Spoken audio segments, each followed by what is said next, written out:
நடிகர் அண்ணன் திரு கமலஹாசன் அவர்கள் இந்த பராசக்தி திரைப்படம் திமுகவுக்கு முரசொலி போல களத்தில் இருக்கும் என்று சொல்லியிருக்கின்றார். கமலஹாசன் ரொம்ப அருமையா சொல்லியிருக்காரு, நியாயமா பேசியிருக்காரு, கரெக்டா பேசியிருக்காரு. கண்டிப்பா அது திராவிட முன்னேற்ற கழகத்தினுடைய முரசொலி போல பராசக்தி களத்தில் இருக்கும். நான் அந்த கருத்தை ஏத்துக்கிறேன். ஏன்னா இந்த திரைப்படம் மிக அழகாக காங்கிரஸ் கட்சி தமிழக மக்களுக்கு செய்த துரோகத்தை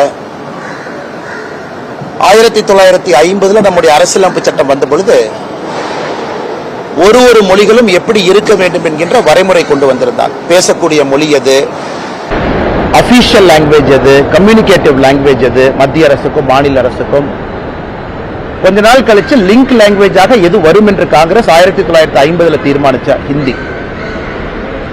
அது 1965 ஹிந்தியை திணிக்க ஆரம்பித்து எல்லோரும் ஹிந்தி கற்றுக்கொள்ள வேண்டும் என்று காங்கிரஸ் கட்சி செய்த அடாவடித்தனத்தை மிக அற்புதமாக பராசக்தி படத்தில் போட்டு காட்டியிருக்கிறார். அதனால் பராசக்தி படத்தினுடைய மொத்த குழுவினருக்கும் என்னுடைய மனமார்ந்த வாழ்த்துக்கள். அக்கா சுதா கொங்கரா அவர்களுக்கு, அருமை சகோதரர் சிவ கார்த்திகேயன் அவர்களுக்கு என்னுடைய வாழ்த்துக்கள். தமிழக மக்களுக்கு மறுபடியும் ஒரு முறை இத்தனை ஆண்டுகள் கழித்து காங்கிரஸ் செய்த துரோகத்தை படம் பிடித்து காட்டியதற்கு. இதில் ஆச்சரியம் என்னன்னா திமுக காரன் கொண்டாடிட்டு இருக்கிறான். அதான் சந்தோஷமா இருக்கு எனக்கு. எங்க ஆப்பு வைக்கிறாங்க, நட்டுல வச்சாங்களா போல்ட்ல வச்சாங்களானே தெரியாது திமுக காரன். இந்த பராசக்தி படம் சூப்பரா இருக்கு. காங்கிரஸ் கட்சி எப்படி மக்கள் 2008 2009 இலங்கையில் இனப்படுகொலைக்கு பிறகு மேலேயே வராம துரத்துனாங்களோ, காங்கிரஸோடு யாரெல்லாம் கூட்டணி வைக்கின்றார்களோ 2026 சட்டமன்ற தேர்தலில் பராசக்தி படம் திமுகவினுடைய முரசொலியாக அவர்களை அதே வீழ்த்தும். அதனாலதான் பேரு தீ பரவட்டும் அவங்களே வச்சுக்கிட்டாங்க. தீ வச்சிங்கன்னா முதல்ல வீட்டை தானே பிடிக்கும். வீட்டுக்குள்ள தீ வச்சா முதல்ல சொந்த வீட்டை பிடிக்கும், கூரையை பிடிக்கும், அந்த வீட்டுக்காரங்களை சுடும். அதனால இந்த பராசக்தி படம் முதல்ல திமுக என்கின்ற வீட்டை சுடட்டும். காங்கிரஸோடு கூட்டணியில் யாரெல்லாம் இருக்கிறாங்களோ உங்க கூரையில தீ பரவட்டும். அதனால தீ பரவட்டும் நல்லா வச்சிருக்கிறாங்க. நான் இதுக்கு இன்னும் ஒரு வாரத்தில் நம்முடைய முதலமைச்சர் இந்த படத்தை பார்த்துட்டு ரிவ்யூ போடுறதுக்காக வெயிட் பண்ணிருக்கேன். நம்முடைய முதலமைச்சர் அவர்கள் வழக்கம் போல படத்தை பார்ப்பாங்க, கூட 4 பேர் உட்கார்ந்துருப்பாங்க, கட்டி பிடிப்பாரு, முத்தம் கொடுப்பாரு. இதை பார்த்து கண் கலங்கிட்டேன், நெகிழ்ச்சி அடைஞ்சிட்டுன்னு சொல்லுவாரு. அந்த காட்சிக்காக பார்த்துக்கிட்டு இருக்கேன். அதனால் நல்லா இருக்கட்டும், எல்லா மக்கள்லாம் போய் நல்லா பாருங்க. பார்த்துட்டு காங்கிரஸ் யாரோடு கூட்டணியில் இருக்கிறாங்களோ அந்த வாக்குச்சாவடி பக்கம் போய் ஓட்டு போடுறதுக்கே போயிடாது. ஏன்னா அவங்க என்னென்ன அநியாயம் செஞ்சாங்கன்னு அந்த படம் சொல்லுது. எல்லோரும் பார்க்க வேண்டிய திரைப்படம். ஏங்க வேலை இல்லாம 2 பேர் சுத்திட்டு இருக்கிறாங்க. அங்க பாத்தீங்கன்னா ஆதித்ய தாக்கரே, ராஜ் தாக்கரே, இவங்க எல்லாம் யாருங்க?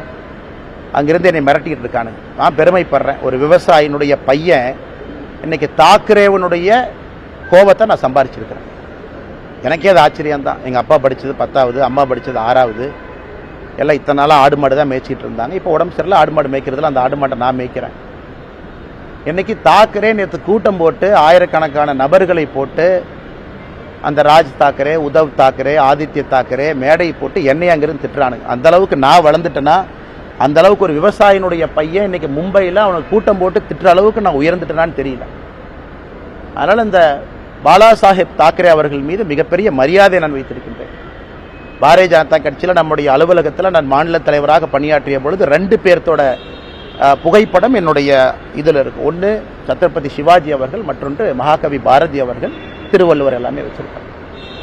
அதனால் இவனுக்கு அந்த மிரட்டல் போட்டு இந்த சிவசேனா, இன்னைக்கு தாக்கரேவோட சிவசேனா அவங்களுடைய பத்திரிகை நம்ம முரசொலி மாதிரி சாம்லான்னு ஒன்று வச்சிருக்கானுங்க.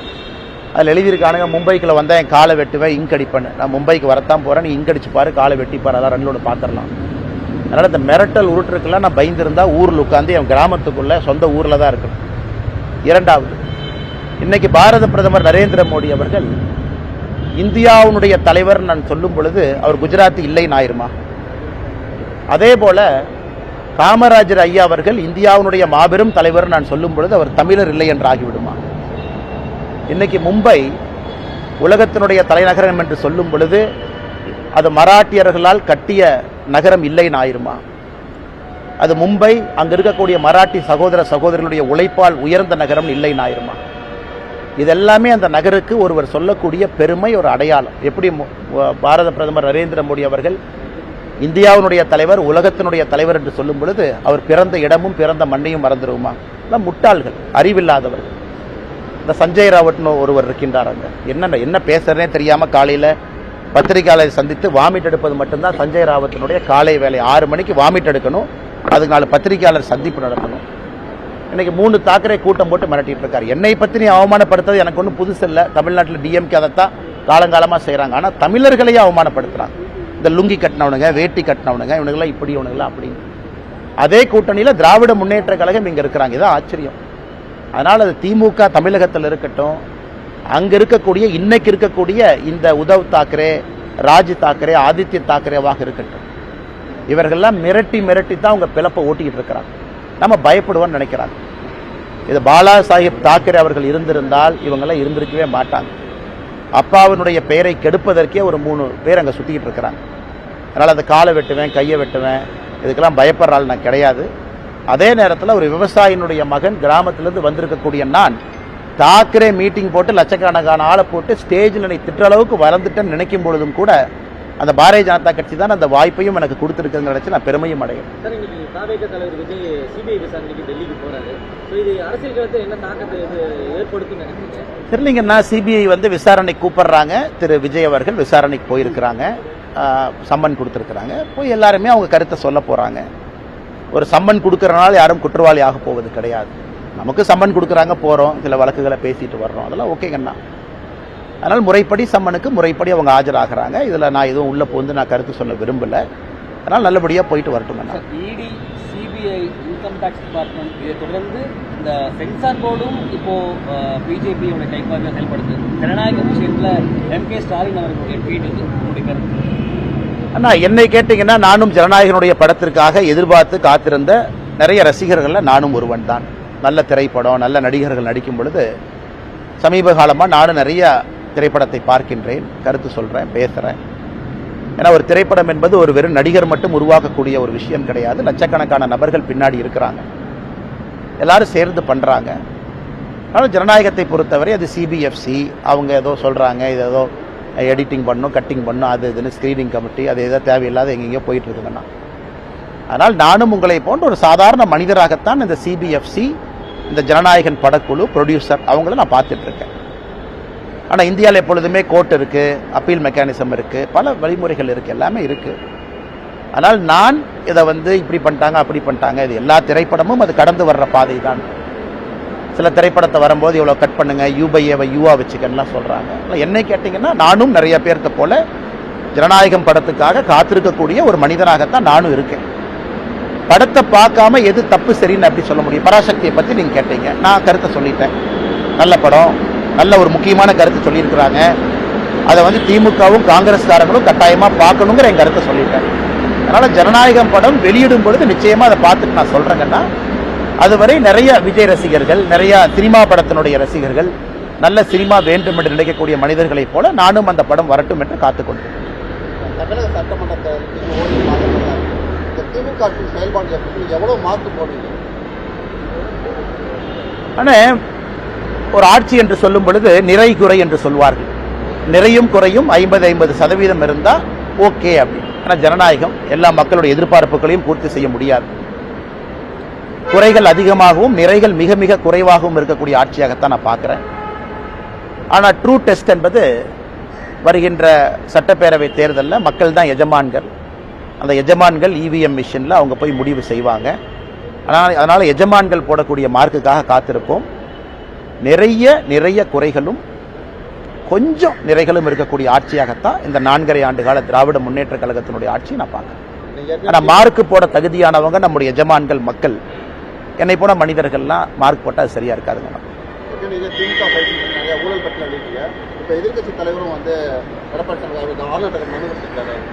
நல்லது தாங்கண்ணா, நல்லது தான். அது பேசும் பொருள் ஆகணும், மக்கள்கிட்ட வைக்கணும். அது எல்லா மீடியா நண்பர்களும் அதை டிஸ்கஸ் பண்ணணும். திமுகவினுடைய ஊழலை த்ரெட்பேராக பார்க்கணும். ஏன்னா இடி இன்னைக்கு நிறையா திரு KN நேரு அவர்கள் மீது 1 முறை அல்ல 2 முறை வேற விஷயம் சொல்லியிருக்கிறாங்க. அது இன்னைக்கு தான் உப்புக்கு சப்பானியா DVSC, department of vigilance and anti corruption, அதுக்கு ஒரு நேம் சேக் ஒரு FIR போட்ட மாதிரி தெரியுது. அதுவும் இன்னும் மீடியா நண்பர்களுக்கு அவங்க ரிலீஸ் பண்ணல, அதுவும் பொதுவெளியில் வரல என்ன பண்ணியிருக்காங்க. அதனால் மக்கள் இதெல்லாம் பார்த்துக்கிட்டு இருக்காங்க. ஏன்னா பல்வேறு அமைப்புகள் வெளியிருந்து சாதாரண நபர்கள் எல்லாருமே இன்னைக்கு ஊழலை பற்றி பேசுகிறாங்க. அதனால் நிச்சயமாக இது பேசும் பொருள் என்று சொல்வதை விட சாதாரண மனிதர்களை பாதிக்கக்கூடிய ஒரு பொருள். அதற்காக காத்திருப்போம். மக்கள் என்ன சொல்றாங்க, மக்கள் எப்படி இதை பார்க்கறாங்கன்னு.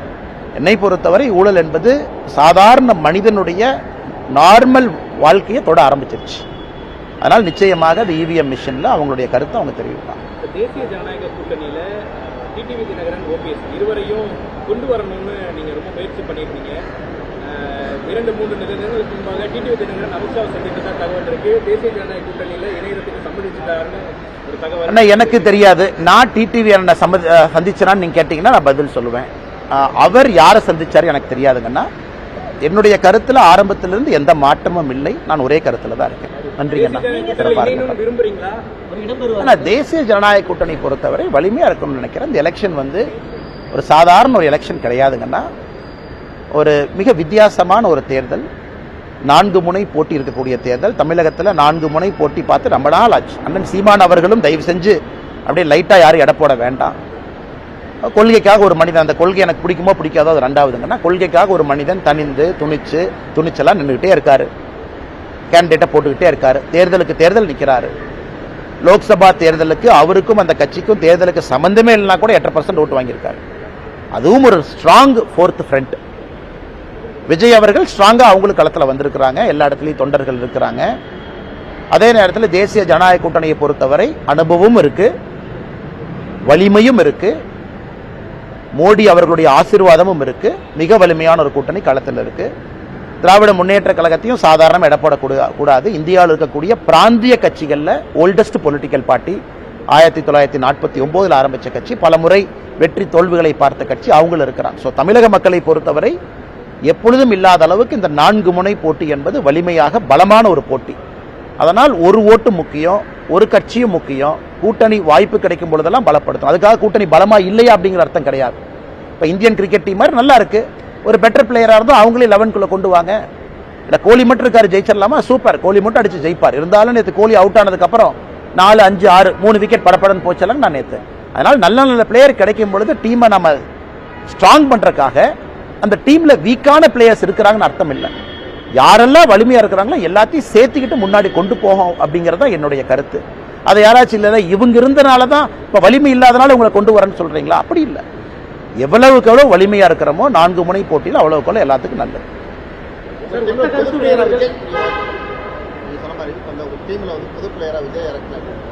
அண்ணன் 11 பிளேயரு, அதுக்கு மேல ஃபீல்டிங் கோச்சு, பேட்டிங் கோச்சு, நிறைய கோச் இருக்கிறாங்க.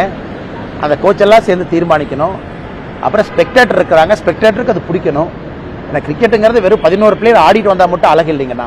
அந்த 11 பேரை பார்க்கறதுக்கு 1 லட்சம் பேர் போய் கைத்தட்டினா தான் அழகு. யாரு சேரணும், யாரு பிரியணும் அப்படிங்கறதுக்கெல்லாம் பொறுத்திருந்து பார்ப்போம். காலம் தான் பதில் சொல்லும். நன்றிங்கண்ணா. அதிமுகவுடைய முன்னாள் அமைச்சர்கள் சொல்லிட்டு இருந்தாங்க. விஜயுடைய ஒத்த கருத்தும் அதுதான், திமுக சொல்றாரு. அதிகப்படியான விமர்சனம். நேரம் இருக்கு, காலம் இருக்குங்கன்னா. திமுகவை வீழ்த்துவது நோக்கமா? ஒத்த கருத்து எல்லாமே இணையணும். அண்ணன் கேட்ட கேள்வி நான் ஆமோதிக்கிறேன். அண்ணன் கேட்ட கேள்வி தவறு நான் சொல்லவே இல்லை. திமுகவை வீழ்த்துவது பிரதான நோக்கமா? ஒத்த கருத்து இருக்கவங்களா வரணுமா? ஓட் ஸ்பிளிட் ஆகக்கூடாதா? சரியான பார்வை தான். அந்த பார்வையில் எதுவும் தவறு இல்லை. அதே நேரத்தில் மக்கள் ஐடியாலஜியும் பார்க்கறாங்க. ரொம்ப எக்ஸ்ட்ரீம் முரண்பாடுகளால் இருக்கக்கூடிய ஐடியாலஜியை ஒன்னா போட்டீங்கன்னா அது ஒரு வெஜ் பிரியாணியை நான்வெஜ் பிரியாணி ரெண்டா சமைச்சு வச்சுட்டு வெஜ்ஜும் இல்லை நான்வெஜ்ஜும் இல்லை சென்டரில் இருக்கு சாப்பிடுன்னு சொல்ற மாதிரி. அதனால ஏற்கனவே சொன்னது போல இந்த எலெக்ஷனை பொறுத்த வரைக்கும் நான் கோச் இல்லை, இந்த எலெக்ஷனை பொறுத்த வரைக்கும் நான் கேப்டன் இல்லை, இந்த எலெக்ஷனை பொறுத்த வரைக்கும் உங்களை போல நானும் அந்த பார்வையாளர்ல ஒருத்தன். அதனால கோச்சு கேப்டன் பல பேர் இருக்கிறாங்க. அவங்க எல்லாம் சேர்ந்து முடிவு பண்ணிட்டு எது சரியா இருக்கும்னு. நான் தொடர்ச்சியாக இன்னைக்கு ஸ்பெக்டேட்டராக இருந்தாலும் கூட தமிழக மக்களுக்கு எது நல்லதுன்னு பேசக்கூடிய ஸ்பெக்டேட்டரா இருக்கேன். காலம் பதில் சொல்லட்டும், காத்திருப்போம். இதை விட என்ன சார் பேசுறது? தமிழ் தீ பரவட்டும் வரக்கூடிய திமுக கூட்டணிக்கு முரசொலியா பிரச்சாரமா இருக்கும் அப்படின்னு சொல்லிட்டு கமல் பேசியிருக்காரு. நடிகர் அண்ணன் திரு கமலஹாசன் அவர்கள் இந்த பராசக்தி திரைப்படம் திமுகவுக்கு முரசொலி போல களத்தில் இருக்கும் என்று சொல்லியிருக்கின்றார்கள். கமலஹாசன் ரொம்ப அருமையா சொல்லியிருக்காரு, நியாயமா பேசியிருக்காரு, கரெக்டா பேசியிருக்காரு. கண்டிப்பா அது திராவிட முன்னேற்ற கழகத்தினுடைய முரசொலி போல பராசக்தி களத்தில் இருக்கும். நான் அந்த கருத்தை ஏத்துக்கிறேன். ஏன்னா இந்த திரைப்படம் மிக அழகாக காங்கிரஸ் கட்சி தமிழக மக்களுக்கு செய்த துரோகத்தை 1950 நம்முடைய அரசியலமைப்பு சட்டம் வந்த பொழுது ஒரு மொழிகளும் எப்படி இருக்க வேண்டும் என்கின்ற வரைமுறை கொண்டு வந்திருந்தார். பேசக்கூடிய மொழி எது, அபிஷியல் லாங்குவேஜ் எது, கம்யூனிகேட்டிவ் லாங்குவேஜ் எது, மத்திய அரசுக்கும் மாநில அரசுக்கும். கொஞ்ச நாள் கழிச்சு லிங்க் லாங்குவேஜாக எது வரும் என்று காங்கிரஸ் 1950 தீர்மானிச்சார், ஹிந்தி. அது 1965 ஹிந்தியை திணிக்க ஆரம்பித்து எல்லோரும் ஹிந்தி கற்றுக்கொள்ள வேண்டும் என்று காங்கிரஸ் கட்சி செய்த அடாவடித்தனத்தை மிக அற்புதமாக பராசக்தி படத்தில் போட்டு காட்டியிருக்கிறார். அதனால் பராசக்தி படத்தினுடைய மொத்த குழுவினருக்கும் என்னுடைய மனமார்ந்த வாழ்த்துக்கள். அக்கா சுதா கொங்கரா அவர்களுக்கு, அருமை சகோதரர் சிவ கார்த்திகேயன் அவர்களுக்கு என்னுடைய வாழ்த்துக்கள். தமிழக மக்களுக்கு மறுபடியும் ஒரு முறை இத்தனை ஆண்டுகள் கழித்து காங்கிரஸ் செய்த துரோகத்தை படம் பிடித்து காட்டியதற்கு. இதுல ஆச்சரியம் என்னன்னா, திமுக காரன் கொண்டாடிட்டு இருக்கிறான். அதான் சந்தோஷமா இருக்கு எனக்கு. எங்க ஆப்பு வைக்கிறாங்க, நட்டுல வச்சாங்களா போல்ட்ல வச்சாங்களானே தெரியாது திமுக காரன். இந்த பராசக்தி படம் சூப்பரா இருக்கு, சூப்பரா இருக்கு.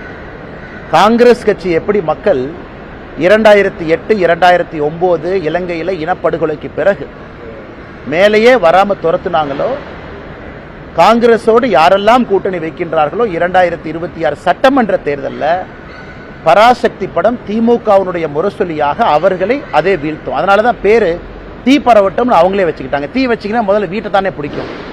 வீட்டுக்குள்ள தீ வச்சா முதல்ல சொந்த வீட்டை பிடிக்கும், கூரையை பிடிக்கும், அந்த வீட்டுக்காரங்களை சுடும். அதனால இந்த பராசக்தி படம் முதல்ல திமுக என்கின்ற வீட்டை சுடட்டும். காங்கிரஸோடு கூட்டணியில யாரெல்லாம் இருக்கிறாங்களோ உங்க கூரையில தீ பரவட்டும். அதனால தீ பரவட்டும் நல்லா வச்சிருக்கிறாங்க. நான் இதுக்கு இன்னும் ஒரு வாரத்தில் நம்முடைய முதலமைச்சர் அந்த படத்தை பார்த்துட்டு ரிவ்யூ போடுறதுக்காக வெயிட் பண்ணிருக்கேன். நம்முடைய முதலமைச்சர் அவர்கள் வழக்கம் போல படத்தை பார்ப்பாங்க, கூட 4 பேர் உட்கார்ந்துருப்பாங்க, கட்டி பிடிப்பாரு, முத்தம் கொடுப்பாரு. இதை பார்த்து கண் கலங்கிட்டேன், நெகிழ்ச்சி அடைஞ்சிட்டுன்னு சொல்லுவாரு. அந்த காட்சிக்காக பார்த்துக்கிட்டு இருக்கேன். அதனால் நல்லா இருக்கட்டும், எல்லா மக்கள்லாம் போய் நல்லா பாருங்க. பார்த்துட்டு காங்கிரஸ் யாரோடு கூட்டணியில் இருக்கிறாங்களோ அந்த வாக்குச்சாவடி பக்கம் போய் ஓட்டு போடுறதுக்கே போயிடாது. ஏன்னா அவங்க என்னென்ன அநியாயம் செஞ்சாங்கன்னு அந்த படம் சொல்லுது. எல்லோரும் பார்க்க வேண்டிய திரைப்படம்.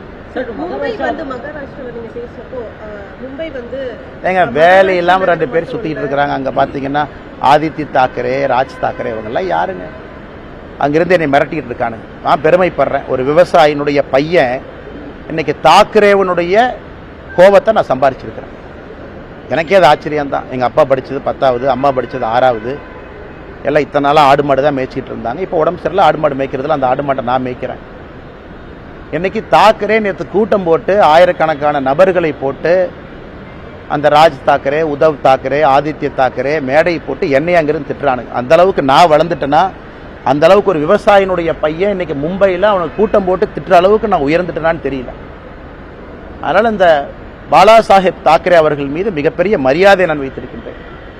பாரதிய ஜனதா கட்சியில் நம்முடைய அலுவலகத்தில் நான் மாநில தலைவராக பணியாற்றிய பொழுது 2 பேர்த்தோட புகைப்படம் என்னுடைய இதில் இருக்கு. ஒன்று சத்ரபதி சிவாஜி அவர்கள், மற்றொன்று மகாகவி பாரதி அவர்கள், திருவள்ளுவர் எல்லாமே வச்சிருக்காங்க. ஆனால் இவனுக்கு இந்த மிரட்டல் போட்டு இந்த சிவசேனா, இன்னைக்கு தாக்கரேவோட சிவசேனா அவங்களுடைய பத்திரிகை நம்ம முரசொலி மாதிரி சாம்லான்னு ஒன்று வச்சிருக்கானுங்க. அதில் எழுதியிருக்கானுங்க, மும்பைக்குள்ள வந்தால் என் காலை வெட்டுவேன், இங்க் அடிப்பேன். நான் மும்பைக்கு வரத்தான் போகிறேன், நீ இங்க் அடிச்சு பாரு, காலை வெட்டிப்பாரு, அதான் 2 பார்த்துடலாம். அதனால் இந்த மிரட்டல் உருட்டுருக்கெல்லாம் நான் பயந்துருந்தா ஊரில் உட்காந்து என் கிராமத்துக்குள்ள சொந்த ஊரில் தான் இருக்கணும். 2வது, இன்னைக்கு பாரத பிரதமர் நரேந்திர மோடி அவர்கள் இந்தியாவுடைய தலைவர் நான் சொல்லும் பொழுது அவர் குஜராத்தி இல்லைன்னு ஆயிருமா? அதே போல காமராஜர் ஐயா அவர்கள் இந்தியாவுடைய மாபெரும் தலைவர் நான் சொல்லும் பொழுது அவர் தமிழர் இல்லை என்று ஆகிவிடுமா? இன்னைக்கு மும்பை உலகத்தினுடைய தலைநகரம் என்று சொல்லும் பொழுது அது மராட்டியர்களால் கட்டிய நகரம் இல்லைன்னு ஆயிருமா? அது மும்பை அங்க இருக்கக்கூடிய மராட்டி சகோதர சகோதரர்களுடைய உழைப்பால் உயர்ந்த நகரம் இல்லைன்னு ஆயிருமா? இதெல்லாமே அந்த நகருக்கு ஒருவர் சொல்லக்கூடிய பெருமை, ஒரு அடையாளம். எப்படி பாரத பிரதமர் நரேந்திர மோடி அவர்கள் இந்தியாவினுடைய தலைவர், உலகத்தினுடைய தலைவர் என்று சொல்லும் பொழுது அவர் பிறந்த இடமும் பிறந்த மண்ணையும் மறந்துடுவோமா? முட்டாள்கள், அறிவில்லாதவர்கள். இந்த சஞ்சய் ராவட்னு ஒருவர் இருக்கின்றார். அங்க என்ன பேசுறதே தெரியாம காலையில பத்திரிகையாளரை சந்தித்து வாமிட் எடுப்பது மட்டும்தான் சஞ்சய் ராவத்தினுடைய காலை வேலை. 6 மணிக்கு வாமிட் எடுக்கணும், அதுக்கு 4 பத்திரிகையாளர் சந்திப்பு நடத்தணும். இன்னைக்கு 3 தாக்கரே கூட்டம் போட்டு மிரட்டிட்டு இருக்காரு. என்னை பற்றி நீ அவமானப்படுத்துறது எனக்கு ஒன்றும் புதுசு இல்லை. தமிழ்நாட்டில் டிஎம்கே அதைத்தான் காலங்காலமாக செய்கிறாங்க. ஆனால் தமிழர்களையே அவமானப்படுத்துகிறாங்க. இந்த லுங்கி கட்டினவனுங்க, வேட்டி கட்டினவனுங்க, இவனுங்களாம் இப்படி, இவனுங்களாம் அப்படின்னு. அதே கூட்டணியில் திராவிட முன்னேற்ற கழகம் இங்கே இருக்கிறாங்க. இதான் ஆச்சரியம். அதனால் அது திமுக தமிழகத்தில் இருக்கட்டும், அங்கே இருக்கக்கூடிய இன்னைக்கு இருக்கக்கூடிய இந்த உத்தவ் தாக்கரே, ராஜ் தாக்கரே, ஆதித்ய தாக்கரேவாக இருக்கட்டும், இவர்கள்லாம் மிரட்டி மிரட்டி தான் அவங்க பிளப்பை ஓட்டிக்கிட்டு இருக்கிறாங்க. நம்ம பயப்படுவோம்னு நினைக்கிறாங்க. இது பாலா சாஹிப் தாக்கரே அவர்கள் இருந்திருந்தால் இவங்கெல்லாம் இருந்திருக்கவே மாட்டாங்க. அப்பாவினுடைய பெயரை கெடுப்பதற்கே ஒரு 3 பேர் அங்கே சுற்றிக்கிட்டு இருக்கிறாங்க. அதனால் அந்த காலை வெட்டுவேன், கையை வெட்டுவேன், இதுக்கெல்லாம் பயப்படுற ஆள் நான் கிடையாது. அதே நேரத்தில் ஒரு விவசாயினுடைய மகன் கிராமத்திலிருந்து வந்திருக்கக்கூடிய நான் தாக்கரே மீட்டிங் போட்டு லட்சக்கணக்கான ஆளை போட்டு ஸ்டேஜில் என்னை திட்டுற அளவுக்கு வளர்ந்துட்டேன்னு நினைக்கும் பொழுதும் கூட அந்த பாரதிய ஜனதா கட்சி தான் அந்த வாய்ப்பையும் எனக்கு கொடுத்துருக்குன்னு நினைச்சு நான் பெருமையும் அடையும். சார், இன்னைக்கு தாவேக தலைவர் விஜய் சிபிஐ விசாரணைக்கு டெல்லிக்கு போறாரு. ஸோ இது அரசியல் களத்தில் என்ன தாக்கத்தை ஏற்படுத்தும் நினைக்கிறீங்க? தெரியலீங்கன்னா சிபிஐ விசாரணை கூப்பிடுறாங்க. திரு விஜய் அவர்கள் விசாரணைக்கு போயிருக்கிறாங்க, சம்மன் கொடுத்துருக்குறாங்க. போய் எல்லாருமே அவங்க கருத்தை சொல்ல போகிறாங்க. ஒரு சம்மன் கொடுக்கறனால யாரும் குற்றவாளி ஆக போவது கிடையாது. நமக்கு சம்மன் கொடுக்குறாங்க, போகிறோம், சில வழக்குகளை பேசிட்டு வர்றோம், அதெல்லாம் ஓகேங்கண்ணா. அதனால் முறைப்படி சம்மனுக்கு முறைப்படி அவங்க ஆஜராகிறாங்க. இதில் நான் எதுவும் உள்ளே போந்து நான் கருத்து சொல்ல விரும்பலை. அதனால் நல்லபடியாக போயிட்டு வரட்டுங்கண்ணா. இடி, சிபிஐ, இன்கம் டேக்ஸ் டிபார்ட்மெண்ட் இதை தொடர்ந்து இந்த சென்சார் போர்டும் இப்போ பிஜேபியோட கைப்பாக செயல்படுது. ஜனநாயக விஷயத்தில் எம்கே ஸ்டாலின் அவர்களுடைய ட்வீட் இது உங்களுடைய கருத்து? அண்ணா, என்னை கேட்டிங்கன்னா நானும் ஜனநாயகனுடைய படத்திற்காக எதிர்பார்த்து காத்திருந்த நிறைய ரசிகர்களில் நானும் ஒருவன் தான். நல்ல திரைப்படம், நல்ல நடிகர்கள் நடிக்கும் பொழுது சமீப காலமாக நானும் நிறைய திரைப்படத்தை பார்க்கின்றேன், கருத்து சொல்கிறேன், பேசுகிறேன். ஏன்னா ஒரு திரைப்படம் என்பது ஒரு வெறும் நடிகர் மட்டும் உருவாக்கக்கூடிய ஒரு விஷயம் கிடையாது. லட்சக்கணக்கான நபர்கள் பின்னாடி இருக்கிறாங்க, எல்லாரும் சேர்ந்து பண்ணுறாங்க. ஆனால் ஜனநாயகத்தை பொறுத்தவரை அது சிபிஎஃப்சி அவங்க ஏதோ சொல்கிறாங்க, இது ஏதோ எடிட்டிங் பண்ணும், கட்டிங் பண்ணும், அது இதுன்னு ஸ்க்ரீனிங் கமிட்டி, அது ஏதோ தேவையில்லாத எங்கெங்கேயோ போயிட்டு இருக்குங்கண்ணா. அதனால் நானும் உங்களை போன்ற ஒரு சாதாரண மனிதராகத்தான் இந்த சிபிஎஃப்சி, இந்த ஜனநாயகன் படக்குழு, ப்ரொடியூசர் அவங்கள நான் பார்த்துட்டு இருக்கேன். ஆனால் இந்தியாவில் எப்பொழுதுமே கோர்ட் இருக்குது, அப்பீல் மெக்கானிசம் இருக்குது, பல வழிமுறைகள் இருக்குது, எல்லாமே இருக்குது. ஆனால் நான் இதை இப்படி பண்ணிட்டாங்க, அப்படி பண்ணிட்டாங்க, இது எல்லா திரைப்படமும் அது கடந்து வர்ற பாதை தான். சில திரைப்படத்தை வரும்போது இவ்வளோ கட் பண்ணுங்க, யூபைஏவை யூவா வச்சுக்கன்னா சொல்கிறாங்க. என்னை கேட்டிங்கன்னா நானும் நிறைய பேர்த்த போல ஜனநாயகம் படத்துக்காக காத்திருக்கக்கூடிய ஒரு மனிதனாகத்தான் நானும் இருக்கேன். படத்தை பார்க்காம எது தப்பு சரின்னு அப்படி சொல்ல முடியும்? பராசக்தியை பற்றி நீங்கள் கேட்டீங்க, நான் கருத்தை சொல்லிட்டேன். நல்ல படம், நல்ல ஒரு முக்கியமான கருத்து சொல்லியிருக்கிறாங்க. அதை திமுகவும் காங்கிரஸ்காரங்களும் கட்டாயமாக பார்க்கணுங்கிற என் கருத்தை சொல்லிட்டேன். அதனால் ஜனநாயகம் படம் வெளியிடும் பொழுது நிச்சயமாக அதை பார்த்துட்டு நான் சொல்கிறேங்கன்னா, அதுவரை நிறைய விஜய் ரசிகர்கள், நிறைய சினிமா படத்தினுடைய ரசிகர்கள், நல்ல சினிமா வேண்டும் என்று நினைக்கக்கூடிய மனிதர்களைப் போல நானும் அந்த படம் வரட்டும் என்று காத்துக்கொண்டிருக்கிறேன். தமிழக சட்டமன்றத்தை திமுக செயல்பாடு எவ்வளவு மாற்று போடுவீங்க? ஆனால் ஒரு ஆட்சி என்று சொல்லும் பொழுது நிறை குறை என்று சொல்வார்கள். நிறையும் குறையும் 50-50% இருந்தால் ஓகே அப்படி. ஆனால் ஜனநாயகம் எல்லா மக்களுடைய எதிர்பார்ப்புகளையும் பூர்த்தி செய்ய முடியாது. குறைகள் அதிகமாகவும் நிறைகள் மிக மிக குறைவாகவும் இருக்கக்கூடிய ஆட்சியாகத்தான் நான் பார்க்குறேன். ஆனால் ட்ரூ டெஸ்ட் என்பது வருகின்ற சட்டப்பேரவை தேர்தலில் மக்கள் தான் எஜமான்கள். அந்த எஜமான்கள் இவிஎம் மிஷினில் அவங்க போய் முடிவு செய்வாங்க. அதனால் எஜமான்கள் போடக்கூடிய மார்க்குக்காக காத்திருப்போம். நிறைய குறைகளும் கொஞ்சம் நிறைகளும் இருக்கக்கூடிய ஆட்சியாகத்தான் இந்த 4.5 ஆண்டு கால திராவிட முன்னேற்ற கழகத்தினுடைய ஆட்சி நான் பார்க்குறேன். ஆனால் மார்க்கு போட தகுதியானவங்க நம்முடைய எஜமான்கள் மக்கள். என்னை போன மனிதர்கள்லாம் மார்க் போட்டால் அது சரியா இருக்காதுங்க.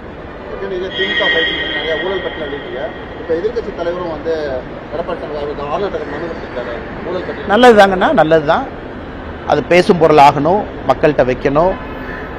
அது எல்லா மீடியா நண்பர்களும் அதை டிஸ்கஸ் பண்ணணும். திமுகவினுடைய ஊழலை த்ரெட்பேராக பார்க்கணும். ஏன்னா இடி இன்னைக்கு நிறையா திரு KN நேரு அவர்கள் மீது ஒரு முறை அல்ல 2 முறை வேறு விஷயம் சொல்லியிருக்கிறாங்க. அது இன்னைக்கு தான் உப்புக்கு சப்பானியா DVSC, department of vigilance and anti corruption, அதுக்கு ஒரு நேம் சேக் ஒரு FIR போட்ட மாதிரி தெரியுது.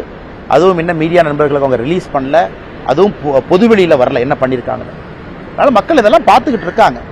ஏன்னா பல்வேறு அமைப்புகள் வெளியிருந்து சாதாரண நபர்கள் எல்லாருமே இன்னைக்கு ஊழலை பற்றி பேசுகிறாங்க. அதனால் நிச்சயமாக இது பேசும் பொருள் என்று சொல்வதை விட சாதாரண மனிதர்களை பாதிக்கக்கூடிய ஒரு பொருள். அதற்காக காத்திருப்போம். மக்கள் என்ன சொல்கிறாங்க, மக்கள் எப்படி இதை பார்க்குறாங்கன்னு. என்னை பொறுத்தவரை ஊழல் என்பது சாதாரண மனிதனுடைய நார்மல் வாழ்க்கையை தொட ஆரம்பிச்சிருச்சு. அதனால் நிச்சயமாக அது இவிஎம் மிஷினில் அவங்களுடைய கருத்தை அவங்க தெரிவிப்பாங்க. தேசிய ஜனநாயக கூட்டணியில் டிடிவி தினகரன் OPS இருவரையும் கொண்டு வரணும்னு நீங்கள் ரொம்ப முயற்சி பண்ணியிருந்தீங்க. 2-3 தினங்களுக்கு முன்பாக டிடிவி தினகரன் அமித்ஷாவை சந்தித்ததா தகவல் இருக்கு. தேசிய ஜனநாயக கூட்டணியில இணையத்துக்கு சம்மதிச்சிட்டாருன்னு ஒரு தகவல். அண்ணா எனக்கு தெரியாது. நான் டிடிவி அண்ணனை சந்திச்சேனான்னு நீங்க கேட்டீங்கன்னா நான் பதில் சொல்லுவேன். அவர் யாரை சந்திச்சாரு எனக்கு தெரியாதுங்கன்னா. என்னுடைய கருத்துல ஆரம்பத்திலிருந்து எந்த மாற்றமும் இல்லை. நான் ஒரே கருத்துல தான் இருக்கேன். நன்றிங்கண்ணா.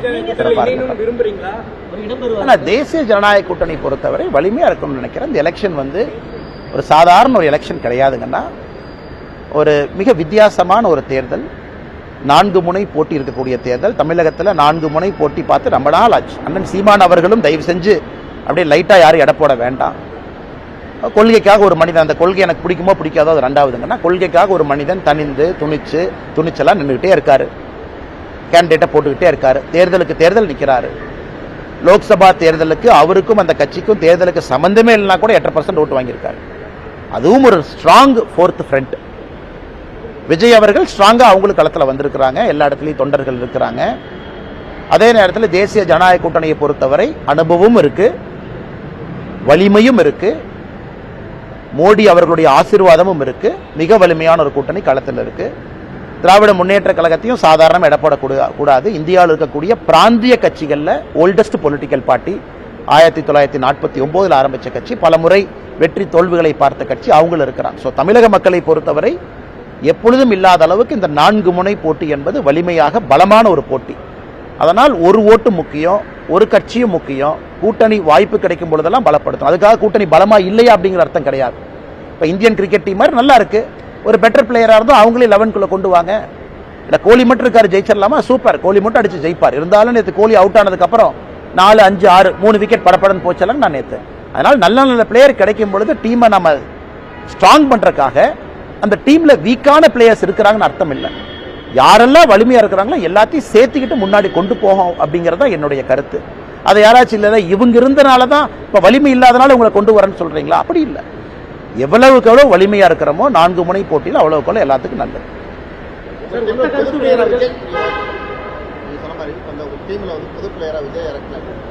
அண்ணன் 11 பிளேயரு, அதுக்கு மேல ஃபீல்டிங் கோச்சு, பேட்டிங் கோச்சு, நிறைய கோச் இருக்கிறாங்க.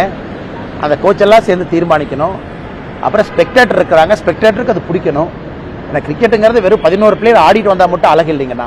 அந்த 11 பேரை பார்க்கறதுக்கு 1 லட்சம் பேர் போய் கைத்தட்டினா தான் அழகு. யாரு சேரணும், யாரு பிரியணும் அப்படிங்கறதுக்கெல்லாம் பொறுத்திருந்து பார்ப்போம். காலம் தான் பதில் சொல்லும். நன்றிங்கண்ணா. அதிமுகவுடைய முன்னாள் அமைச்சர்கள் சொல்லிட்டு இருந்தாங்க. விஜயுடைய ஒத்த கருத்தும் அதுதான், திமுக சொல்றாரு. அதிகப்படியான விமர்சனம். நேரம் இருக்கு, காலம் இருக்குங்கன்னா. திமுகவை வீழ்த்துவது நோக்கமா? ஒத்த கருத்து எல்லாமே இணையணும். அண்ணன் கேட்ட கேள்வி நான் ஆமோதிக்கிறேன். அண்ணன் கேட்ட கேள்வி நான் ஆமோதிக்கிறேன். அண்ணன் கேட்ட கேள்வி தவறு நான் சொல்லவே இல்லை. திமுகவை வீழ்த்துவது பிரதான நோக்கமா? ஒத்த கருத்து இருக்கவங்களா வரணுமா? ஓட் ஸ்பிளிட் ஆகக்கூடாதா? சரியான பார்வை தான். அந்த பார்வையில் எதுவும் தவறு இல்லை. அதே நேரத்தில் மக்கள் ஐடியாலஜியும் பார்க்குறாங்க. ரொம்ப எக்ஸ்ட்ரீம் முரண்பாடுகளால் இருக்கக்கூடிய ஐடியாலஜியை ஒன்னா போட்டிங்கன்னா அது ஒரு வெஜ் பிரியாணியை நான்வெஜ் பிரியாணி ரெண்டா சமைச்சு வச்சுட்டு வெஜ்ஜும் இல்லை நான்வெஜ்ஜும் இல்லை சென்டரில் இருக்க சாப்பிடுன்னு சொல்ற மாதிரி. அதனால ஏற்கனவே சொன்னது போல இந்த எலெக்ஷனை பொறுத்த வரைக்கும் நான் கோச் இல்லை, இந்த எலெக்ஷனை பொறுத்த வரைக்கும் நான் கேப்டன் இல்லை, இந்த எலெக்ஷனை பொறுத்த வரைக்கும் உங்களை போல நானும் அந்த பார்வையாளர்ல ஒருத்தன். அதனால கோச்சு கேப்டன் பல பேர் இருக்கிறாங்க. அவங்க எல்லாம் சேர்ந்து முடிவு பண்ணிட்டு எது சரியா இருக்கும்னு. நான் தொடர்ச்சியாக இன்னைக்கு ஸ்பெக்டேட்டராக இருந்தாலும் கூட தமிழக மக்களுக்கு எது நல்லதுன்னு பேசக்கூடிய ஸ்பெக்டேட்டரா இருக்கேன். காலம் பதில் சொல்லட்டும், காத்திருப்போம். இதை விட என்ன சார் பேசுறது? தமிழ் தீ பரவட்டும் வரக்கூடிய திமுக கூட்டணிக்கு முரசொலியா பிரச்சாரமா இருக்கும் அப்படின்னு சொல்லிட்டு கமல் பேசியிருக்காரு. நடிகர் அண்ணன் திரு கமலஹாசன் அவர்கள் இந்த பராசக்தி திரைப்படம் திமுகவுக்கு முரசொலி போல களத்தில் இருக்கும் என்று சொல்லியிருக்கின்றார்கள். கமலஹாசன் ரொம்ப அருமையா சொல்லியிருக்காரு, நியாயமா பேசியிருக்காரு, கரெக்டா பேசியிருக்காரு. கண்டிப்பா அது திராவிட முன்னேற்ற கழகத்தினுடைய முரசொலி போல பராசக்தி களத்தில் இருக்கும். நான் அந்த கருத்தை ஏத்துக்கிறேன். ஏன்னா இந்த திரைப்படம் மிக அழகாக காங்கிரஸ் கட்சி தமிழக மக்களுக்கு செய்த துரோகத்தை 1950 நம்முடைய அரசியலமைப்பு சட்டம் வந்த பொழுது ஒரு மொழிகளும் எப்படி இருக்க வேண்டும் என்கின்ற வரைமுறை கொண்டு வந்திருந்தார். பேசக்கூடிய மொழி எது, அபிஷியல் லாங்குவேஜ் எது, கம்யூனிகேட்டிவ் லாங்குவேஜ் எது, மத்திய அரசுக்கும் மாநில அரசுக்கும். கொஞ்ச நாள் கழிச்சு லிங்க் லாங்குவேஜாக எது வரும் என்று காங்கிரஸ் 1950 தீர்மானிச்ச ஹிந்தி. அது 1965 ஹிந்தியை திணிக்க ஆரம்பித்து எல்லோரும் ஹிந்தி கற்றுக்கொள்ள வேண்டும் என்று காங்கிரஸ் கட்சி செய்த அடாவடித்தனத்தை மிக அற்புதமாக பராசக்தி படத்தில் போட்டு காட்டியிருக்கிறார். அதனால் பராசக்தி படத்தினுடைய மொத்த குழுவினருக்கும் என்னுடைய மனமார்ந்த வாழ்த்துக்கள். அக்கா சுதா கொங்கரா அவர்களுக்கு, அருமை சகோதரர் சிவ கார்த்திகேயன் அவர்களுக்கு என்னுடைய வாழ்த்துக்கள். தமிழக மக்களுக்கு மறுபடியும் ஒரு முறை இத்தனை ஆண்டுகள் கழித்து காங்கிரஸ் செய்த துரோகத்தை படம் பிடித்து காட்டியதற்கு. இதில் ஆச்சரியம் என்னன்னா திமுக காரன் கொண்டாடிக்கிட்டு இருக்கிறான். அதான் சந்தோஷமா இருக்கு எனக்கு. எங்க ஆப்பு வைக்கிறாங்க, நட்டுல வச்சாங்களா போல்ட்டில் வச்சாங்களானே தெரியாது திமுக காரன். இந்த பராசக்தி படம் சூப்பரா இருக்கு. காங்கிரஸ் கட்சி எப்படி மக்கள் 2008 2009 இலங்கையில் இனப்படுகொலைக்கு பிறகு மேலேயே வராம துரத்துனாங்களோ, காங்கிரஸோடு யாரெல்லாம் கூட்டணி வைக்கின்றார்களோ 2026 சட்டமன்ற தேர்தலில் பராசக்தி படம் திமுகவினுடைய முரசொலியாக அவர்களை அதே வீழ்த்தும். அதனால தான் பேரு தீ பரவட்டம்னு அவங்களே வச்சுக்கிட்டாங்க. தீ வச்சிங்கன்னா முதல்ல வீட்டை தானே பிடிக்கும். வீட்டுக்குள்ளே தீ வச்சா முதல்ல சொந்த வீட்டை பிடிக்கும், கூரையை பிடிக்கும், அந்த வீட்டுக்காரங்களை சுடும். அதனால் இந்த பராசக்தி படம் முதல்ல திமுக என்கின்ற வீட்டை சுடட்டும். காங்கிரஸோடு கூட்டணியில் யாரெல்லாம் இருக்கிறாங்களோ உங்கள் கூரையில் தீ பரவட்டும். அதனால் தீ பரவட்டும் நல்லா வச்சிருக்கிறாங்க. நான் இதுக்கு இன்னும் ஒரு வாரத்தில் நம்முடைய முதலமைச்சர் அந்த படத்தை பார்த்துட்டு ரிவ்யூ போடுறதுக்காக வெயிட் பண்ணிருக்கேன். நம்முடைய முதலமைச்சர் அவர்கள் வழக்கம் போல படத்தை பார்ப்பாங்க, கூட 4 பேர் உட்காந்துருப்பாங்க, கட்டி பிடிப்பாரு, முத்தம் கொடுப்பாரு, இதை பார்த்து கண் கலங்கிட்டேன், நெகிழ்ச்சி அடைஞ்சிட்டுன்னு சொல்லுவார். அந்த காட்சிக்காக பார்த்துக்கிட்டு இருக்கேன்.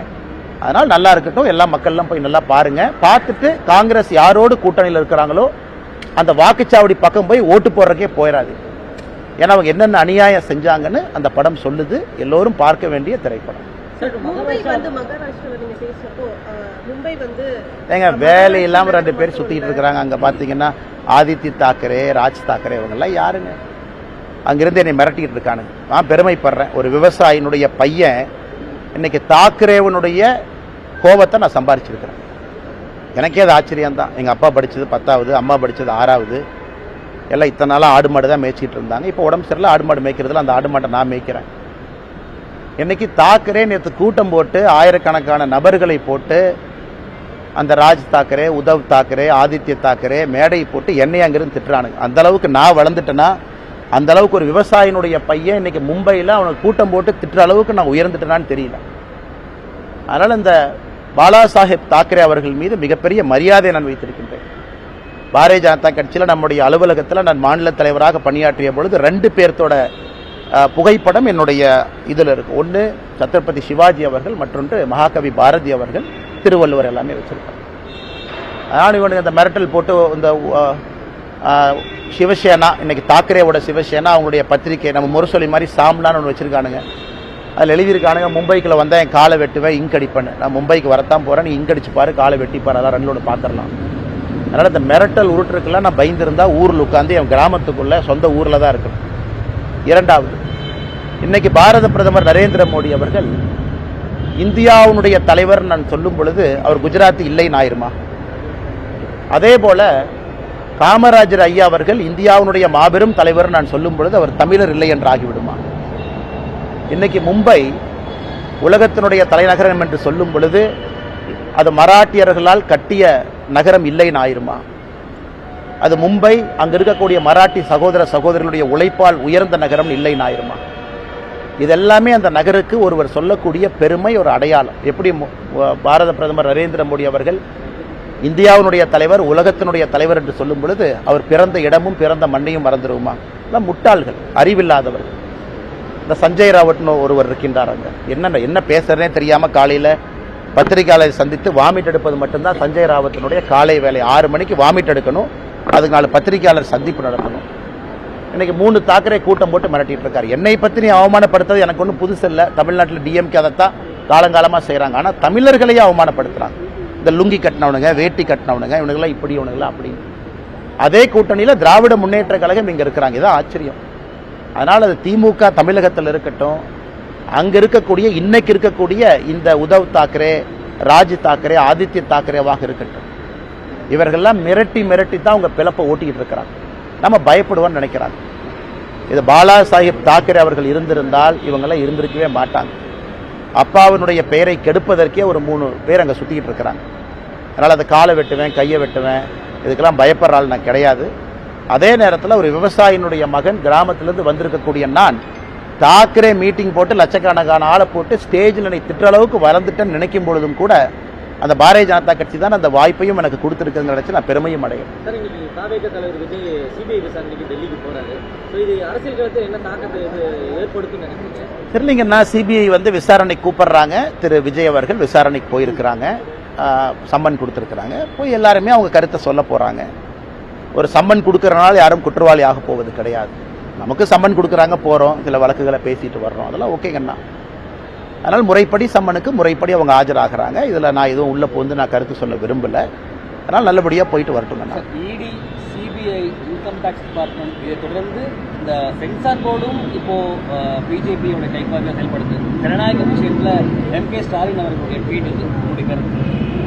அண்ணா, என்னை கேட்டீங்கன்னா நானும் ஜனநாயகனுடைய படத்திற்காக எதிர்பார்த்து காத்திருந்த நிறைய ரசிகர்கள்ல நானும் ஒருவன் தான். நல்ல திரைப்படம், நல்ல நடிகர்கள் நடிக்கும் பொழுது சமீப காலமாக நானும் நிறைய திரைப்படத்தை பார்க்கின்றேன், கருத்து சொல்கிறேன், பேசுகிறேன். ஏன்னா ஒரு திரைப்படம் என்பது ஒரு வெறும் நடிகர் மட்டும் உருவாக்கக்கூடிய ஒரு விஷயம் கிடையாது. லட்சக்கணக்கான நபர்கள் பின்னாடி இருக்கிறாங்க, எல்லாரும் சேர்ந்து பண்ணுறாங்க. ஆனால் ஜனநாயகத்தை பொறுத்தவரை அது சிபிஎஃப்சி, அவங்க ஏதோ சொல்கிறாங்க, இது ஏதோ எடிட்டிங் பண்ணணும், கட்டிங் பண்ணணும், அது இதுன்னு ஸ்க்ரீனிங் கமிட்டி, அது ஏதோ தேவையில்லாத எங்கெங்கேயோ போயிட்டு இருக்குங்கண்ணா. ஆனால் நானும் உங்களை போன்ற ஒரு சாதாரண மனிதராகத்தான் இந்த சிபிஎஃப்சி, இந்த ஜனநாயகன் படக்குழு, ப்ரொடியூசர், அவங்கள நான் பார்த்துட்டு இருக்கேன். ஆனால் இந்தியாவில் எப்பொழுதுமே கோர்ட் இருக்கு, அப்பீல் மெக்கானிசம் இருக்கு, பல வழிமுறைகள் இருக்கு, எல்லாமே இருக்கு. ஆனால் நான் இதை வந்து இப்படி பண்ணிட்டாங்க, அப்படி பண்ணிட்டாங்க, இது எல்லா திரைப்படமும் அது கடந்து வர்ற பாதை தான். சில திரைப்படத்தை வரும்போது இவ்வளோ கட் பண்ணுங்க, யூ/ஏவை யூவா வச்சுக்கன்னுலாம் சொல்றாங்க. என்னை கேட்டிங்கன்னா நானும் நிறைய பேர்த்த போல ஜனநாயகம் படத்துக்காக காத்திருக்கக்கூடிய ஒரு மனிதனாகத்தான் நானும் இருக்கேன். படத்தை பார்க்காம எது தப்பு சரின்னு அப்படி சொல்ல முடியும்? பராசக்தியை பற்றி நீங்கள் கேட்டீங்க, நான் கருத்தை சொல்லிட்டேன். நல்ல படம், நல்ல ஒரு முக்கியமான கருத்து சொல்லியிருக்கிறாங்க. அதை வந்து திமுகவும் காங்கிரஸ்காரங்களும் கட்டாயமாக பார்க்கணுங்கிற என் கருத்தை சொல்லிட்டேன். அதனால் ஜனநாயகம் படம் வெளியிடும் பொழுது நிச்சயமாக அதை பார்த்துட்டு நான் சொல்கிறேங்கன்னா, அதுவரை நிறைய விஜய் ரசிகர்கள், நிறைய சினிமா படத்தினுடைய ரசிகர்கள், நல்ல சினிமா வேண்டும் என்று நினைக்கக்கூடிய மனிதர்களைப் போல நானும் அந்த படம் வரட்டும் என்று காத்துக்கொண்டிருக்கிறேன். தமிழக சட்டமன்றத்தை திமுக செயல்பாடு எவ்வளவு மாற்று போடுவீங்க? ஆனால் ஒரு ஆட்சி என்று சொல்லும் பொழுது நிறை குறை என்று சொல்வார்கள். நிறையும் குறையும் 50-50% இருந்தால் ஓகே அப்படி. ஆனால் ஜனநாயகம் எல்லா மக்களுடைய எதிர்பார்ப்புகளையும் பூர்த்தி செய்ய முடியாது. குறைகள் அதிகமாகவும் நிறைகள் மிக மிக குறைவாகவும் இருக்கக்கூடிய ஆட்சியாகத்தான் நான் பார்க்குறேன். ஆனால் ட்ரூ டெஸ்ட் என்பது வருகின்ற சட்டப்பேரவை தேர்தலில் மக்கள் தான் எஜமான்கள். அந்த எஜமான்கள் இவிஎம் மிஷினில் அவங்க போய் முடிவு செய்வாங்க. அதனால் எஜமான்கள் போடக்கூடிய மார்க்குக்காக காத்திருப்போம். நிறைய குறைகளும் கொஞ்சம் நிறைகளும் இருக்கக்கூடிய ஆட்சியாகத்தான் இந்த 4.5 ஆண்டு கால திராவிட முன்னேற்ற கழகத்தினுடைய ஆட்சி நான் பார்க்குறேன். ஆனால் மார்க்கு போட தகுதியானவங்க நம்முடைய எஜமான்கள் மக்கள். என்னை போன மனிதர்கள்லாம் மார்க் போட்டால் அது சரியா இருக்காதுங்க. திமுக நிறைய ஊழல் பற்றி எழுதிட்டீங்க. இப்போ எதிர்கட்சி தலைவரும் வந்து நல்லதுதாங்கண்ணா, நல்லதுதான். அது பேசும் பொருள் ஆகணும், மக்கள்கிட்ட வைக்கணும். அது எல்லா மீடியா நண்பர்களும் அதை டிஸ்கஸ் பண்ணணும். திமுகவினுடைய ஊழலை த்ரெட்பேராக பார்க்கணும். ஏன்னா இடி இன்னைக்கு நிறையா திரு KN நேரு அவர்கள் மீது ஒரு முறை அல்ல 2 முறை வேற வேறு விஷயம் சொல்லியிருக்கிறாங்க. அது இன்னைக்கு தான் உப்புக்கு சப்பானியாக DVSC, department of vigilance and anti corruption, அதுக்கு ஒரு நேம் சேக், ஒரு FIR போட்ட மாதிரி தெரியுது. அதுவும் இன்னும் மீடியா நண்பர்களுக்கு அவங்க ரிலீஸ் பண்ணல, அதுவும் பொதுவெளியில் வரல என்ன பண்ணியிருக்காங்க. அதனால் மக்கள் இதெல்லாம் பார்த்துக்கிட்டு இருக்காங்க. ஏன்னா பல்வேறு அமைப்புகள், வெளியிருந்து சாதாரண நபர்கள் எல்லாருமே இன்னைக்கு ஊழலை பற்றி பேசுகிறாங்க. அதனால் நிச்சயமாக இது பேசும் பொருள் என்று சொல்வதை விட சாதாரண மனிதர்களை பாதிக்கக்கூடிய ஒரு பொருள். அதற்காக காத்திருப்போம். மக்கள் என்ன சொல்கிறாங்க, மக்கள் எப்படி இதை பார்க்குறாங்கன்னு. என்னை பொறுத்தவரை ஊழல் என்பது சாதாரண மனிதனுடைய நார்மல் வாழ்க்கையை தொட ஆரம்பிச்சிருச்சு. அதனால் நிச்சயமாக அது இவிஎம் மிஷனில் அவங்களுடைய கருத்தை அவங்க தெரிவிப்பாங்க. தேசிய ஜனநாயக கூட்டணியில் டிடிவி தினகரன், OPS இருவரையும் கொண்டு வரணும்னு நீங்கள் ரொம்ப முயற்சி பண்ணியிருக்கீங்க. 2-3 நிலையங்களுக்கு முன்பாக டிடிவி தினகரன் அமித்ஷாவை சந்தித்ததா தகவல் இருக்கு. தேசிய ஜனநாயக கூட்டணியில் இணையத்துக்கு சம்மதிச்சிட்டாருன்னு ஒரு தகவல். ஆனால் எனக்கு தெரியாது. நான் டிடிவி என்ன சந்திச்சேனான்னு நீங்கள் கேட்டிங்கன்னா நான் பதில் சொல்லுவேன். அவர் யாரை சந்திச்சாரு எனக்கு தெரியாதுங்கன்னா. என்னுடைய கருத்துல ஆரம்பத்திலிருந்து எந்த மாற்றமும் இல்லை. நான் ஒரே கருத்துல தான் இருக்கேன். நன்றிங்கண்ணா. ஆனால் தேசிய ஜனநாயக கூட்டணி பொறுத்தவரை வலிமையா இருக்கணும்னு நினைக்கிறேன். இந்த எலெக்ஷன் வந்து ஒரு சாதாரண ஒரு எலெக்ஷன் கிடையாதுங்கன்னா. ஒரு மிக வித்தியாசமான ஒரு தேர்தல். 4 முனை போட்டி இருக்கக்கூடிய தேர்தல். தமிழகத்தில் 4 முனை போட்டி பார்த்து ரொம்ப நாள் ஆச்சு. அண்ணன் சீமான் அவர்களும் தயவு செஞ்சு அப்படியே லைட்டாக யாரும் எடை போட வேண்டாம். கொள்கைக்காக ஒரு மனிதன், அந்த கொள்கை எனக்கு பிடிக்குமோ பிடிக்காதோ அது ரெண்டாவதுங்கன்னா, கொள்கைக்காக ஒரு மனிதன் தனிந்து துணிச்செல்லாம் நின்றுகிட்டே இருக்காரு, கேண்டிடேட்டை போட்டுக்கிட்டே இருக்காரு, தேர்தலுக்கு தேர்தல் நிற்கிறாரு. லோக்சபா தேர்தலுக்கு அவருக்கும் அந்த கட்சிக்கும் தேர்தலுக்கு சம்பந்தமே இல்லைனா கூட 8% ஓட்டு வாங்கியிருக்காரு. அதுவும் ஒரு ஸ்ட்ராங் 4th ஃப்ரண்ட். விஜய் அவர்கள் ஸ்ட்ராங்கா அவங்களுக்கு களத்தில் வந்திருக்கிறாங்க, எல்லா இடத்துலையும் தொண்டர்கள் இருக்கிறாங்க. அதே நேரத்தில் தேசிய ஜனநாயக கூட்டணியை பொறுத்தவரை அனுபவமும் இருக்கு, வலிமையும் இருக்கு, மோடி அவர்களுடைய ஆசீர்வாதமும் இருக்கு, மிக வலிமையான ஒரு கூட்டணி களத்தில் இருக்கு.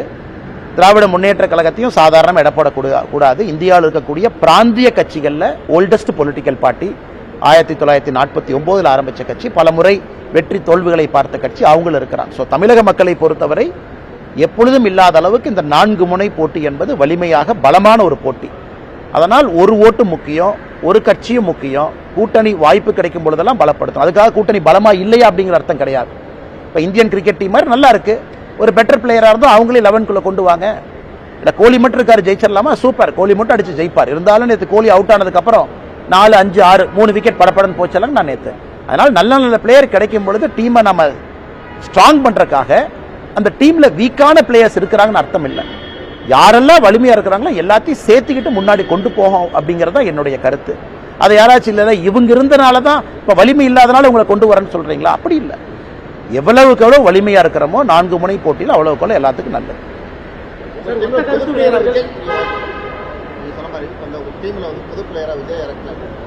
அண்ணன் 11 பிளேயரு, அதுக்கு மேல ஃபீல்டிங் கோச்சு, பேட்டிங் கோச்சு, நிறைய கோச் இருக்கிறாங்க. அந்த கோச்செல்லாம் சேர்ந்து தீர்மானிக்கணும். அப்புறம் ஸ்பெக்டேட்டர் இருக்கிறாங்க, ஸ்பெக்டேட்டருக்கு அது பிடிக்கணும். ஏன்னா கிரிக்கெட்டுங்கிறது வெறும் 11 பிளேயர் ஆடிட்டு வந்தால் மட்டும் அழகு இல்லைங்கண்ணா. அந்த 11 பேரை பார்க்கறதுக்கு 1 லட்சம் பேர் போய் கை தட்டினா தான் அழகு. யார் சேரணும், யார் பிரியணும் அப்படிங்கிறதுக்கெல்லாம் பொறுத்திருந்து பார்ப்போம். காலம் தான் பதில் சொல்லும். நன்றிங்கண்ணா. அதிமுகவுடைய முன்னாள் அமைச்சர்கள்லாம் சொல்லிட்டு இருந்தாங்க. விஜயுடைய ஒத்த கருத்தும் அதுதான், திமுக வீழ்த்தணும்னு சொல்றாரு. அதிகப்படியான விமர்சனம். நேரம் இருக்கு, காலம் இருக்குங்கன்னா, திமுகவை வீழ்த்துவது நோக்கமா? ஒத்த கருத்து எல்லாமே இணையணும். இல்ல அண்ணன் கேட்ட கேள்வி நான் ஆமோதிக்கிறேன். அண்ணன் கேட்ட கேள்வி நான் ஆமோதிக்கிறேன். அண்ணன் கேட்ட கேள்வி தவறு நான் சொல்லவே இல்லை. திமுகவை வீழ்த்துவது பிரதான நோக்கமா? ஒத்த கருத்து இருக்கவங்களா வரணுமா? ஓட் ஸ்பிளிட் ஆகக்கூடாதா? சரியான பார்வை தான். அந்த பார்வையில் எதுவும் தவறு இல்லை. அதே நேரத்தில் மக்கள் ஐடியாலஜியும் பார்க்குறாங்க. ரொம்ப எக்ஸ்ட்ரீம் முரண்பாடுகளாக இருக்கக்கூடிய ஐடியாலஜியை ஒன்றா போட்டிங்கன்னா, அது ஒரு வெஜ் பிரியாணியை நான்வெஜ் பிரியாணி ரெண்டாக சமைச்சு வச்சுட்டு வெஜ்ஜும் இல்லை நான்வெஜ்ஜும் இல்லை சென்டரில் இருக்கு சாப்பிடுன்னு சொல்கிற மாதிரி. அதனால் ஏற்கனவே சொன்னது போல் இந்த எலெக்ஷனை பொறுத்த வரைக்கும் நான் கோச் இல்லை, இந்த எலெக்ஷனை பொறுத்த வரைக்கும் நான் கேப்டன் இல்லை, இந்த எலெக்ஷனை பொறுத்த வரைக்கும் உங்களை போல நானும் அந்த பார்வையாளரில் ஒருத்தன். அதனால் கோச்சு கேப்டன் பல பேர் இருக்கிறாங்க, அவங்கெல்லாம் சேர்ந்து முடிவு பண்ணிட்டு எது சரியாக இருக்கும்னு. நான் தொடர்ச்சியாக இன்னைக்கு ஸ்பெக்டேட்டராக இருந்தாலும் கூட தமிழக மக்களுக்கு எது நல்லதுன்னு பேசக்கூடிய ஸ்பெக்டேட்டராக இருக்கேன். காலம் பதில் சொல்லட்டும், காத்திருப்போம்.